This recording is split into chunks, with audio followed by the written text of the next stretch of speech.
जय श्री राम। खबरी लेन हम पठए ना था, तिन कहियस महीनाए माता। सात की रात 6 दीने, मुनिवर तुरत विधाचर कीने। तब हे नाथ, हमें खबर लेने को भेजा। उन्होंने दूतों ने ऐसा कहकर पृथ्वी पर सिर नवाया। मुनि श्रेष्ठ वशिष्ठ जी ने कोई 6-7 भीलों को साथ देकर दूतों को तुरंत विदा कर दिया।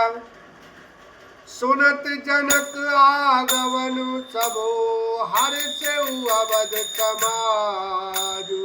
रघुनंदन सकोच बड़, सोच विवत सुर राज। लखन सिया राम, जय जय राम। जनक जी का आगमन सुनकर अयोध्या का सारा समाज हर्षित हो गया। श्री राम जी को बड़ा संकोच हुआ और देवराज इंद्र तो विशेष रूप से सोच के वश में हो गए। गरई गलान कुटिल कई के, काही कही के ही दूतन देई। असमन आन मुदित नर नारी, भय बहोरी रेव दिन चारी। कुटिल कई मन ही मन गिलानी पश्चाताप से गली जाती है। किससे कहे और किसको दोष दे। और सब नर नारी मन में ऐसा विचार कर प्रसन्न हो रहे हैं कि अच्छा हुआ जनक जी के आने से 4 कुछ दिन और रहना हो गया। इसी प्रकार गत बासर सो, प्रात नहान लाग सबको। करिमज्जन पूजई नर नारी, गणप गौरी त्रिपुरारी तमारी। इस तरह वह दिन भी बीत गया। दूसरे दिन प्रातः काल सब कोई स्नान करने लगे। स्नान करके सब नर नारी गणेश जी, गौरी जी, महादेव जी और सूर्य भगवान की पूजा करते हैं। रमा रमन पद बंदी बहोरी, बिनवई अंजुलि अंचल जोरी। राजा राम जानकी रानी, आनंद अवधि अवध राजधानी। फिर लक्ष्मीपति भगवान विष्णु के चरणों की वंदना करके दोनों हाथ जोड़कर आंचल पसार कर विनती करते हैं कि श्री राम जी राजा हों, जानकी जी रानी हों तथा राजधानी अयोध्या आनंद की सीमा होकर।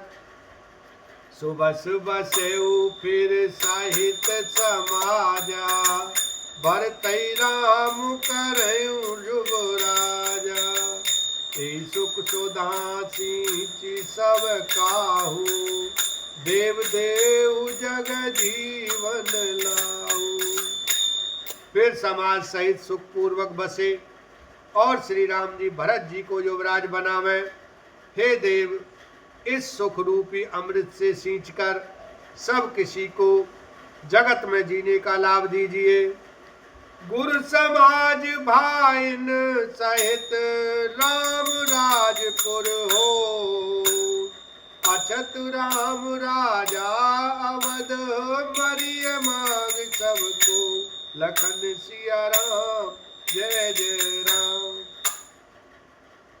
गुरु समाज और भाइयों समेत श्री राम जी का राज्य अवधपुरी में हो और श्री राम जी के राजा रहते ही हम लोग अयोध्या में मरे। सब कोई यही मांगते हैं।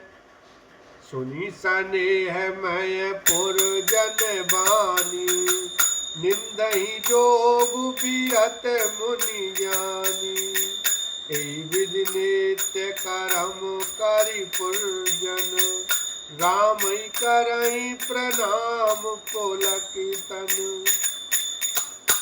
अयोध्या वासियों की प्रेममयी वाणी सुनकर ज्ञानी मुनि भी अपने योग और वैराग्य की निंदा करते हैं।